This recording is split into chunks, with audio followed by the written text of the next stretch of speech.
AITA for getting upset when my wife laughed at her boss's joke about me? I'm Dylan, 41, and Claire is 38. We'd been together for 12 years and married for 9 when this happened. The part that matters is that I helped start the company she works for 16 years ago, and I still own the controlling share. I haven't run the day-to-day side of the business in 4 years. That distinction is important because Claire did not get her job from me. She had a career before she ever joined the company. 3 years ago, a position opened that fit her experience, and she wanted to apply. Before she sent in anything, she sat across from me at our kitchen table and said she needed a promise. No calls, no favors, no comments to anyone about me, she said. I remember smiling because I thought she was being almost overly cautious. I'm serious. I know. If I get interviewed, you stay out of it. If I get hired, you stay out of reviews. Promotions, raises, reporting line, all of it. Fine. And if somebody asks you whether I'm good at my job, I'll tell them I have no idea. She gave me a look. I'm kidding. Mostly. She did not laugh, but a second later she reached across the table and squeezed my hand. The truth was, I respected the request. I had already stepped away from operations by then. I still had ownership responsibilities, sat in on certain board-level matters, and remained involved in long-range decisions, but I wasn't running departments, managing employees, or approving branch-level decisions. There was no good reason for me to be anywhere near Claire's hiring process. The appropriate people inside the company knew we were married because conflicts had to be handled properly. Claire used her maiden name professionally, which she had been doing before we married, and neither of us treated our relationship like a secret. It just wasn't something she advertised around the office. She got the job without my involvement. For the first year, it seemed to work exactly the way we'd hoped. Claire was good at what she did. She was organized in a way I have never been, good at catching small operational problems before they became expensive ones, and far more patient with difficult personalities than I was when I still worked in the business full-time. She also worked hard, sometimes too hard. Every once in a while, somebody would figure out who she was married to. Usually it was harmless. Sometimes it wasn't. She once came home irritated because a colleague had made a comment about how nice it must be to have job security at home. Did you tell them I don't have anything to do with your job? I asked. I shouldn't have to. She was right. Another time, she said someone had joked that if she ever got tired of a manager, she could probably have me make a call. I told her that was stupid and offered to speak to the right person if she wanted the conflict of interest boundaries restated formally. She said no. If you step in to prove you're not stepping in, it defeats the point. That also made sense to me. I asked once whether working somewhere else would be easier. Claire got annoyed. So I have to leave a good opportunity because I married you? No. I'm asking if you're miserable. I'm not miserable. I just want my work to be mine. That became a phrase with us. Her work was hers. My ownership was mine. We thought keeping those things in separate boxes was mature. Looking back, I think we became too proud of the boxes. About 14 months before the opening, Adrian Mercer joined the company and became Claire's direct boss. He was 46, energetic, charismatic in a very corporate way, and the kind of manager who seemed to believe every team needed a motivational phrase attached to it. Claire's first description of him was, "He's a lot, but he's not stupid." That was fairly accurate. Adrian liked people he considered hungry. Claire said that word often after he arrived. Adrian thinks people respect hunger. Adrian says this team needs people who are still hungry. Adrian thinks the branch will work if everybody treats it like we have something to prove. The new branch became Claire's biggest project. She was assigned to lead the build-out and launch about 9 or 10 months before the opening. She wasn't doing construction herself, obviously, but she was coordinating hiring, vendors, systems, schedules, training, and the 100 smaller things that have to line up before a new location can operate without falling apart. She loved the responsibility. She was also exhausted. At first, I didn't think the changes between us were about anything other than the workload. She started coming home later. She would eat while reading something on her phone, then apologize and put it away, only to pick it up again 20 minutes later because somebody needed an answer. If I suggested taking a night off, she sometimes heard criticism where I meant concern. One night around 9:30, she was still at the dining table with her laptop open. I made tea and put a mug beside her. "You could stop for tonight," I said. "I can't." The building will still be there tomorrow. I know. So stop. She looked up at me. Not everyone gets to step back when they're tired. It landed harder than the situation seemed to justify. I sat down across from her. Is that about me? No. It sounded like it. She rubbed her forehead. I mean, you did step back. 4 years ago, after 12 years of running the place. I know. That's not what I meant. What did you mean? I mean, I'm tired, Dylan. So I let it go? That was something I did a lot during that period. If Claire was tired, I gave her room. If she seemed defensive, I assumed pressure. If something sounded pointed, I decided it was probably not the right moment. I told myself that was patience. A few months into the branch project, Claire had to spend part of a Saturday at the site. We had planned to get lunch afterward. I joked that I might stop by while she was there because I had never seen the place beyond a few photos. Her reaction was immediate. Please don't. I thought she meant she was busy. I won't stay. No, I mean don't come by. I stared at her. She exhaled. I need one place where I'm not the founder's wife. I'm not showing up as the founder. It doesn't matter. You walk in, somebody recognizes you, and then that's what I am again. I remember feeling embarrassed for even suggesting it. Okay, I didn't realize it bothered you that much. It isn't you. I know. I'm just trying to build something without everybody attaching an asterisk to it. Then I'll stay away. She relaxed almost immediately, and I took that as proof that I had handled it correctly. Now I think that was one of the moments when I should have asked a better question. Not because she was wrong to want professional space, but because I need one place where I'm not the founder's wife had started to mean more to her than I understood. The distance spread beyond the construction site. Claire used to invite me to occasional company dinners if spouses were included. After Adrian became her boss, she stopped. I asked about one event because I had attended the year before. It's mostly team stuff, she said. You'd be bored. Probably. And Adrian is very big on people talking openly. It gets weird if senior ownership is standing there. I don't operate the company. People don't care about the distinction. Again, that was not an absurd concern. I stayed home. Another time I asked what Adrian was like because I had heard his name so often. Claire shrugged. He likes people who are hungry. I've gathered. He thinks a lot of people get comfortable too fast. Does he think you're comfortable? No. She smiled at that, and I remember being happy for her. Whatever Adrian's flaws were, Claire clearly valued being seen by him as capable and driven. A month or two before the opening, we had dinner with another couple we had known for years. Claire was unusually quiet on the drive home. I asked if something was wrong. No. Then, after a minute, she said, Adrian doesn't really get you. I glanced over. What does that mean? Nothing. You just said he doesn't get me. I meant your whole stepping back thing. Why are you and Adrian discussing my stepping back thing? She looked out the window. It came up. How? I was venting about work. He asked why I care so much. I said you don't always understand why I push myself like this. Do I not? See? This is why I shouldn't have said anything. Claire, I'm asking. She shook her head. Forget it. I don't want to turn every conversation into a conflict of interest seminar. I did not like that answer, but I also did not want to become the husband who interrogated his wife about every conversation she had with her boss. So, once again, I let it go. The week before the opening, Claire finally asked me to come. I was surprised enough that I asked if she was sure. Of course I'm sure. It's a big night for me. I know. She paused. Just one thing. I waited. Come as my husband. Just my husband. I smiled. What else would I come as? You know what I mean. I won't talk shop. And no board stuff if you see Laura or anyone. I can manage a party without discussing governance. She looked relieved. I should say this because I don't want to rewrite our marriage based on what happened later. Claire and I were not miserable before that night. We had problems. We had bad habits. We had arguments we postponed too often, but there was still affection between us.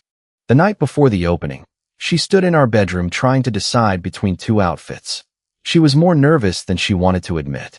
Which one says competent without saying I tried too hard to say competent? She asked. That is not a real category of clothing. It is tonight. I pointed to the darker jacket. Why? Because you keep adjusting the other one. She looked at herself in the mirror and laughed. That's annoyingly reasonable. A few minutes later, she sat on the edge of the bed and said, I know I've been impossible lately. You've been busy. No, I've been kind of impossible. Sometimes. Thanks. I sat beside her. She leaned into me and said, I really want this to go well. It will. You don't know that.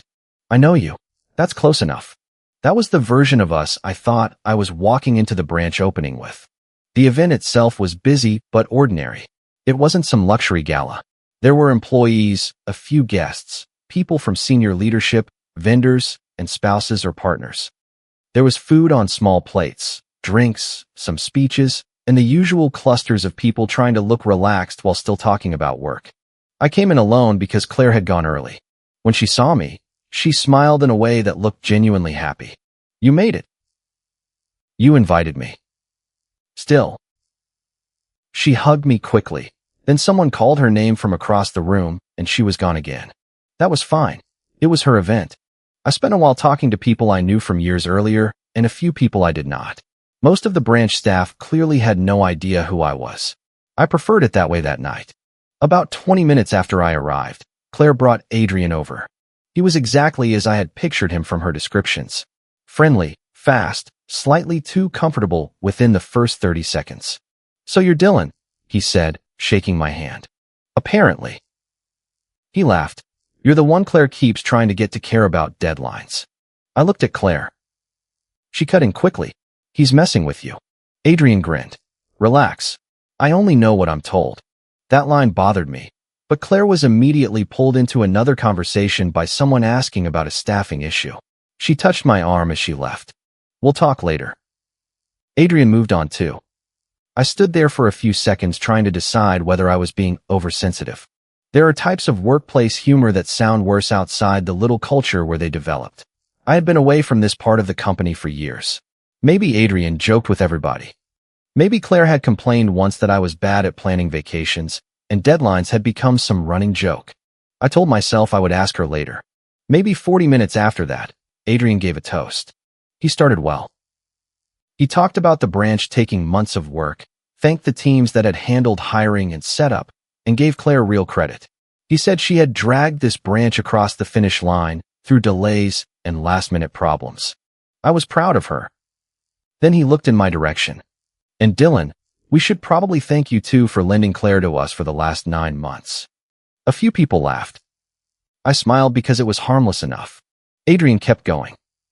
Seriously, though, Claire has enough drive for 2 people, which apparently comes in handy at home. The laughter this time was thinner. I looked at Claire. She gave a short, uncomfortable laugh, then looked down at her glass. That was the first moment I knew something was wrong. Not because the joke was especially devastating. I had heard worse things in boardrooms 20 years ago. What bothered me was that Claire did not look confused. She looked exposed. Adrian took her reaction as embarrassment, not warning. At least one person in the marriage knows how to chase something, he said, lifting his glass slightly. I'm kidding. Mostly. Somebody near him laughed. Claire said, quietly but clearly enough for those closest to hear. Adrian, enough. He smiled at her like she was being shy. I could have stopped him there. I want to be honest about that. I could have said, that's enough, and ended the moment. I could have told him he was being disrespectful. I could even have corrected the factual part without saying anything about ownership. I didn't. For maybe 2 or 3 minutes, I watched Claire. I wanted to know if she would say he was wrong without needing me to force the issue. That was not my best moment. I wasn't setting a trap for Adrian. I wasn't waiting for him to humiliate himself because I knew some reveal was coming. Laura had not even arrived yet. I was hurt, and instead of responding like an adult, I turned Claire's next move into a test she did not know she was taking. Adrian made one more comment while thanking people for staying late during the final week. Claire understands that part. Some of us don't believe in checking out at 5. He looked toward me again. This time nobody around me laughed. Claire stepped closer to him and said something I couldn't hear. He nodded, finally seeming to realize he had gone too far, and moved back into the safe part of the toast. I should have felt relieved. Instead, I felt worse.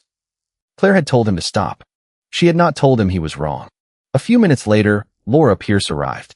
Laura is 52 and had been with the company long enough that we had worked together when the business was still small enough for everybody to know what everybody else had for lunch. She was senior leadership now and one of the people I trusted most to tell me when my instincts were bad. She was late because of another work commitment, not because she was making some dramatic entrance. She spotted me near the back of the room and walked over. "Dylan, I didn't know you were coming tonight. Claire invited me." "Good. Are we still on for Monday?" "Yes." Adrian happened to be a few feet away and turned. "Monday?" he asked. Laura looked at him. "The board review." There was a short pause. Adrian's expression changed in a way I can only describe as him trying to rearrange several facts at once. He looked at Claire, then at me.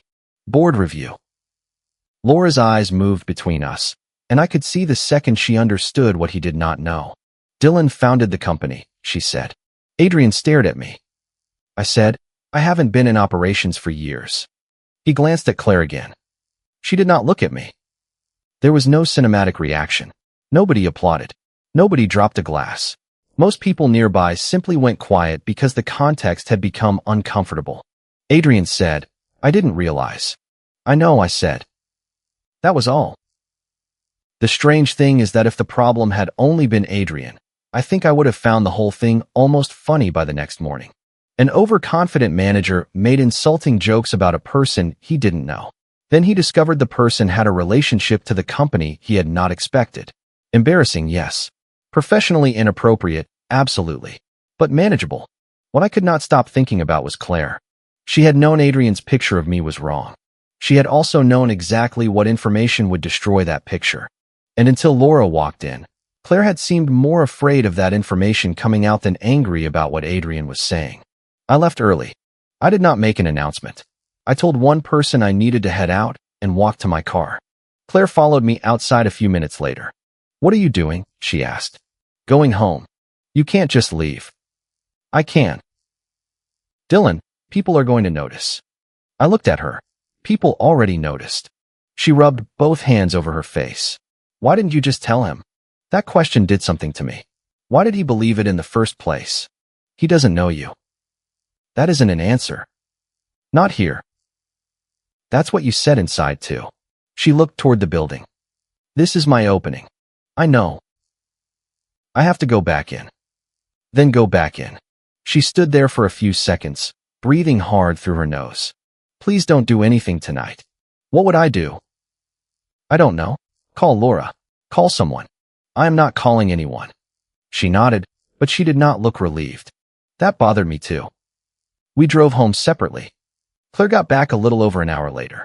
By then I was sitting in the living room with the television on and no idea what was playing. She took off her shoes and stood near the doorway. "I'm sorry." I waited. Adrian was out of line. "Yes." He likes to joke. He thinks it makes people comfortable. Did I look comfortable? No. Did you? She sat in the chair across from me. No. I asked, "What did you tell him?" "Nothing like that." "Claire." I complained about work.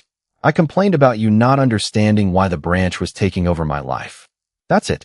He said you have enough drive for 2 people. That's Adrian. He fills in blanks. "What blanks?" She was quiet. I said, "He met me tonight, and within 30 seconds said you were trying to get me to care about deadlines." "I told you. He jokes. He can't invent the same joke in 3 different forms from nothing." I was venting. About what? About being tired. About you telling me to switch off when I can't. About you getting to leave operations, and me feeling like I'm still trying to prove I belong. That was the first time she said it that directly. I sat back. "Do you think I left because I was lazy?" "No." "Do you think I don't care about your work?" "No." "Do you think you're carrying ambition for both of us?" "That's not what I meant." "But is it what you told him?" "No." She answered too quickly. I didn't accuse her of lying. Not then. I knew enough about Adrian to believe he might exaggerate. I also knew Claire had been under stress for months. People complain about their spouses. I had complained about Claire to friends before. The existence of private frustration did not automatically mean betrayal. So I tried to accept her explanation. I slept badly. The next morning, Laura called me. Her tone was practical. I need you to know we're documenting last night. Because of Adrian? Because a manager used a subordinate's private relationship as material for public jokes at a company event. Several people heard it. I don't want to be involved in what happens to him. I assumed that. I'm serious. I'm the person he was talking about, and Claire is my wife. I should not be in that process. I agree. That was Laura. No speech about loyalty. No promise to defend me. She said the appropriate people would gather accounts. Adrian would be asked for a written statement, and she wanted me to give a short factual account of what I had heard because I was present. I did. I described what was said. I did not speculate about why. I did not mention that I owned the company except where it was relevant to why Adrian's behavior created a conflict. I also told Laura I wanted no input into discipline involving Adrian or Claire. Claire, she asked. I don't know what Claire told him. That's part of the problem. Laura paused. Understood. That afternoon, Adrian sent me an apology. It was not a dramatic confession. It was formal and awkward. He said his comments were inappropriate, that he had assumed familiarity where none existed, and that he regretted putting me and Claire in that position. Then there was one sentence I read 3 times.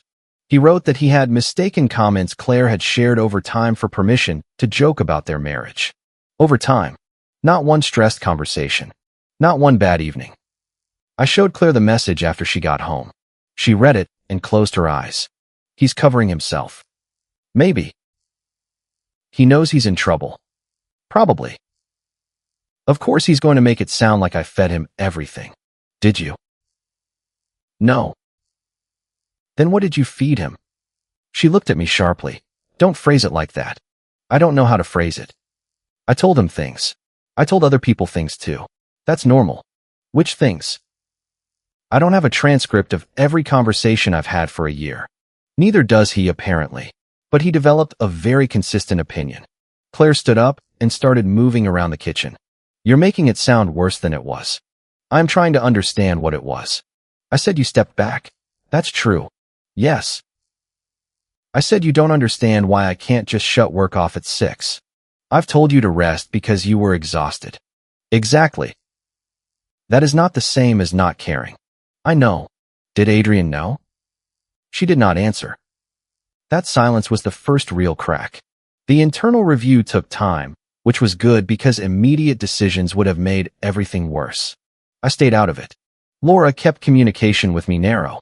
I was not told every interview detail or every recommendation. I did not ask. A few days later, though, something came to me because it directly involved Claire's description of our marriage. Maya, one of the managers who had worked under Claire on the branch project, had been asked what she had heard during team conversations. Maya was 34. I barely knew her. We had exchanged maybe 5 minutes of small talk at the opening before everything went sideways.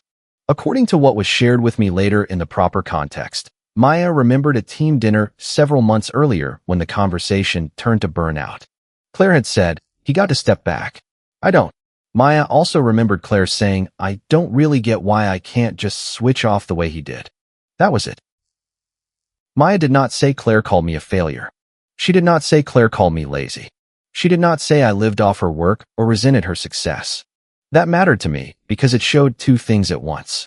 Adrian had added his own contempt. Claire had given him something to build it on. That night, I asked Claire to sit down with me again. I did not mention Maya's name at first.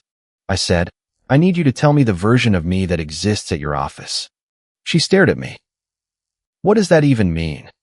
It means Adrian thinks I checked out of life. He thinks you have to be ambitious for both of us. He thinks I don't care about deadlines, don't understand your work, and apparently spend my time telling you to stop trying. Where did that come from? I never said you checked out of life. Did you say I checked out? I said you stepped back. Those are not always the same thing. I know. Did you correct him when he treated them like they were? She looked down. I waited. Finally, she said, not always. That answer hurt more than I expected. Why? I don't know. Yes, you do. I was tired. Claire.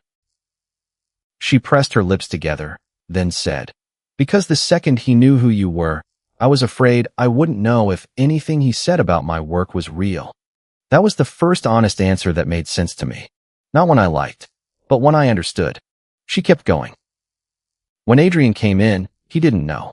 He just thought I was good at my job. He criticized me. He pushed me. He gave me credit when I earned it. I didn't have to wonder whether any of it was because he wanted something from you. I never asked you to tell him who I was. I know. So you could have just not discussed me. I tried. Apparently not. She winced. I would say something about being tired and he'd say, "What does your husband think?" I told him you didn't understand why I couldn't switch off. That isn't what I think. I know that now. You knew it then. She looked angry for a second. You don't get to tell me what I knew when I was saying it. Okay, then tell me. She stood up, walked to the counter, then came back. I knew you cared. I also knew you could say, take a night off, because you had already made it. You had the luxury of stepping back. I didn't. There it was. Not the distorted office version. The resentment underneath it. I asked, do you think I didn't earn the ability to step back? No. Then what are you angry about? I don't know. Try. She sat again. Her voice was quieter. I'm angry that you got to decide. I did not say anything. You got to decide you'd done enough. You got to decide the company could run without you. You got to have this whole thing behind you. And now you can show up to a board meeting when you need to and go home when you don't. I don't feel like I get to decide I've proved enough. Ever. I could have argued with the facts. Stepping away from operations had not felt easy. I had spent years getting the company to a point where I could do it.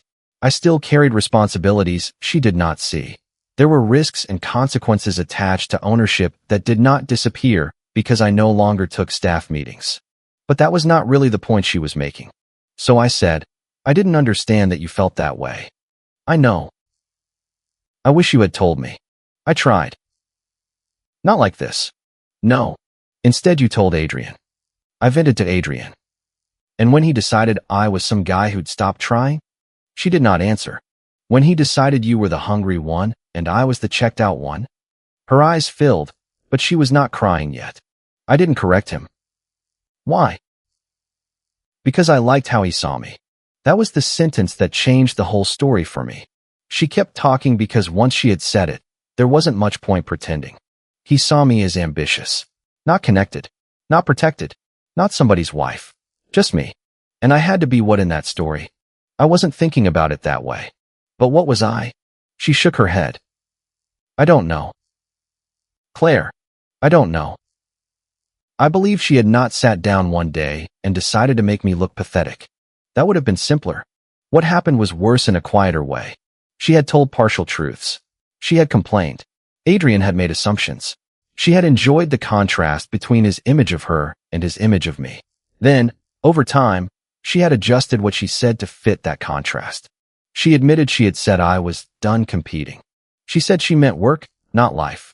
She admitted she had described herself as still pushing. She admitted she had said I did not really understand why the branch mattered so much to her. She denied ever saying I was threatened by her success, and I never found evidence that she had. She denied calling me lazy, and I believed her. Adrian had taken what he heard and sharpened it. But Claire had watched him sharpen it and had not stopped him. I asked the question that had been sitting in my head since the opening. When he made those jokes in front of me, were you embarrassed because he was insulting me, or because you were afraid I would realize what you told him? She started crying then. I don't know. It was not the answer I wanted. It was probably the honest one. The next conflict started because Claire became frightened about the review. Not frightened that she would be fired immediately. Nobody had told her that. She was worried about reputation. She had spent 3 years proving she could work inside the company without me influencing anything. Now the biggest event of her recent career had turned into a public mess involving her boss, her husband, and the fact that her husband owned the company. She hated that. I understood why. About a week after the opening, she came to me with what she said was a request. I need you to talk to Laura. No. You don't even know what I'm going to ask. I know where this is going. Then listen anyway. I did. She wanted me to tell Laura that Adrian had exaggerated comments she made privately, that what happened was mainly a personal misunderstanding between the three of us, and that there was no need for the company to examine Claire's part in the conversations. Adrian did exaggerate, I said. Exactly. I'll say that if I'm asked. And the rest? No. She stared at me. Dylan, this is going to follow me. I know. You could help me without lying. I was tired enough that my answer came out sharper than I intended. Then tell me what part of the truth you want me to leave out. She looked away. I'm not asking you to say I never complained. You're asking me to say it doesn't matter. I'm asking you to say it's a marriage issue. Adrian is your manager. He used things you told him about our marriage to publicly mock me at a work event. The company gets to care about that. You own the company, which is why I'm staying out of the decision. That's convenient. I almost laughed, but there was nothing funny about it. Convenient. You get to stand there looking principled while everyone else deals with the fallout. I am dealing with fallout. Not the same kind. No. I'm dealing with finding out my wife helped her boss build a version of me he thought was safe to humiliate. That's not fair. Which part? I did not tell him to humiliate you. I know. You keep talking like I set this up. I haven't said that once. You don't have to. I stood because I was getting angry, and I did not want to say something just to win the argument. Claire followed me into the living room. This is exactly what I mean, she said. What is? You can always step back. I turned around. She immediately looked like she regretted saying it. But she continued. You can step away from the company. You can step away from this review. You can step away from the conversation whenever you want, and everybody calls it boundaries. I am walking 10 feet because I'm angry. It's the same instinct. Then say what you actually mean. I mean, you have no idea what it's like to have every accomplishment measured next to your spouse. I agree. That stopped her. I said, I don't know what that feels like. I should have taken it more seriously when you told me. I thought staying away was enough. It wasn't. I see that now. She folded her arms. I continued. I also should have stopped Adrian at the opening the first time he crossed the line. She looked surprised. I waited because I wanted to see what you would do. That was petty. You were testing me. Yes. That's awful. It wasn't good. You let him keep going. For a few minutes, yes. And now you're acting like you're the only one who was humiliated. I'm not acting like anything. I'm telling you what I did wrong. She shook her head. I said, but none of that answers why your solution to feeling small next to my name was to let me become smaller in your story. Her face tightened. I needed something there that was mine. You could have made yourself bigger without making me smaller. She did not answer. That was one of the few moments in the whole mess that sounds more polished in memory than most arguments actually are. The truth is, what followed was not polished at all. She cried. I got defensive. She said I was reducing months of pressure into one ugly motive. I said she was reducing months of choices into pressure. She said, that's not what I meant, several times. I said, I don't know what you meant anymore, which was crueler than it needed to be. At one point, neither of us spoke for almost 5 minutes. Then she said, I really did feel like I disappeared next to you. I said, and now I feel like I disappeared for you. That was where the argument actually ended. Not with a slammed door. Not with someone storming out. We just stopped because there was nowhere productive left to go. I slept in the guest room that night. A few days later, Claire moved into it instead because she said she needed space that did not feel like punishment. Eventually, she stayed with a friend for a while, then rented a small place during the separation. The corporate side continued without me. Laura and the appropriate internal people handled it. I had already recused myself from any personnel decision involving Adrian or Claire. Adrian was disciplined for using a subordinate's private relationship as public joke material, for making disrespectful comments about a guest, and for the larger issue of a manager encouraging a level of personal familiarity that had clearly damaged professional boundaries. He was removed from Claire's direct management line. He was not fired on the spot.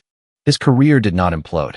He did lose credibility with people who had watched him turn what he thought was insider knowledge into entertainment. Claire kept her role. The branch opened successfully. That mattered to her, and even through everything else, I thought it was the right outcome. Her work had been real. The fact that our marriage was falling apart did not erase the months she spent building the branch. She did have to answer uncomfortable questions about professional boundaries and about the way she had discussed her spouse with her manager. From what she told me, the most painful part was not formal discipline. It was realizing some people on her team were now reconsidering things they had heard from her. Maya had not thought much about Claire's comments when she first heard them. Lots of married people complain about their spouses. But after the opening, even ordinary comments looked different. Claire hated that her fear of being seen as the founder's wife had created exactly the kind of attention she wanted to avoid. I did not enjoy that. I did not feel vindicated. I wasn't sitting at home pleased that she was embarrassed. For all my anger, watching someone I had loved for 12 years lose confidence in the way people saw her was not satisfying. That was part of what made the next few months so confusing. Claire apologized. Not once in a dramatic scene. Many times, in smaller ways. She apologized for letting Adrian believe things that were not true. She apologized for laughing at the first joke. She apologized for not correcting him earlier. She apologized for turning real frustration with me into a version of our marriage that made her look like the only driven person in it. I apologized too. I apologized for the test at the party. I apologized for assuming that if I removed myself from her work life completely, that was the same as supporting her. I apologized for dismissing some of her resentment as stress before I understood what she was trying to say. We started marriage counseling. Neither of us expected one conversation to fix it. It did not. The counselor never told us who was right. Mostly we spent time pulling apart things we had simplified for years. Claire had always been proud that she had her own identity. I had always been proud that I never used my ownership to interfere with her career. Those 2 points had started as healthy boundaries. Over time, Claire turned hers into secrecy mixed with resentment. I turned mine into absence. There were hard sessions where I understood her better than I had before and still trusted her less afterward. That was the part one struggled to explain to people who knew we were having problems. Understanding her motives did not make the behavior disappear. I understood why she hated the idea that compliments might be contaminated by my position. I understood why Adrian not knowing who I was made his approval feel clean to her. I even understood the resentment about my stepping away. What I could not recover was confidence in how Claire represented me when I was not there. That sounds small until you try to live with it. A spouse has access to every unflattering version of you. They know your bad habits, your lazy Sundays, your insecure days, your arguments, the stupid thing you said when you were tired, the chores you put off, the times you were selfish, the times you were weak.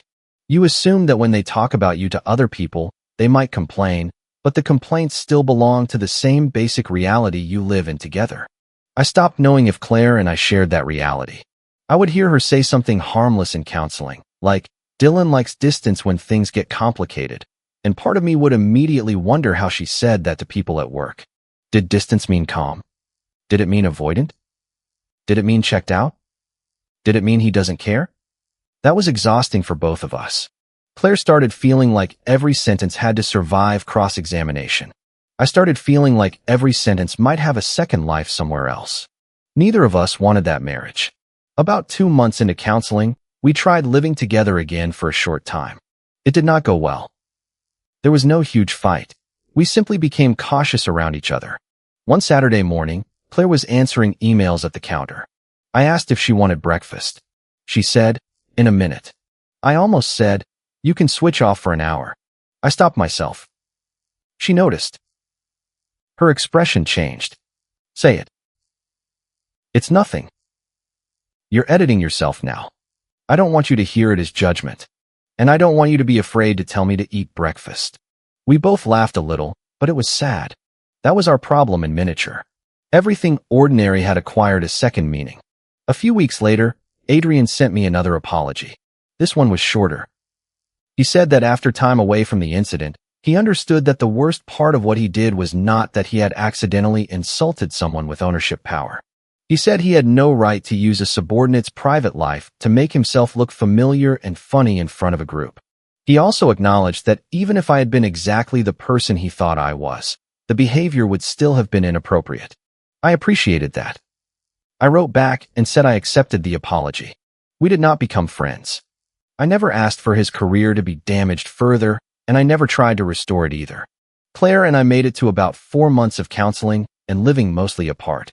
The final decision was not made during a shouting match. We were sitting in the same kitchen where she had asked me, 3 years earlier, to promise I would stay out of her career. She looked tired. So was I? She said, I don't think you trust me anymore. I wanted to argue, but I couldn't. Not the way I did. Do you think you ever will? I don't know. She nodded. A long time passed. Then she said, I don't want to spend another year proving every conversation I have. I don't want you to. And I don't want you wondering what version of you I'm giving people. I don't want that either. She cried quietly. I did too, eventually. There was no villain speech. No threat.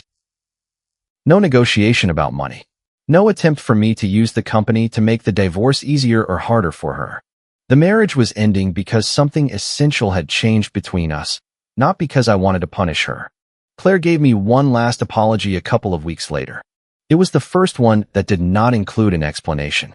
She said, I made choices that hurt you.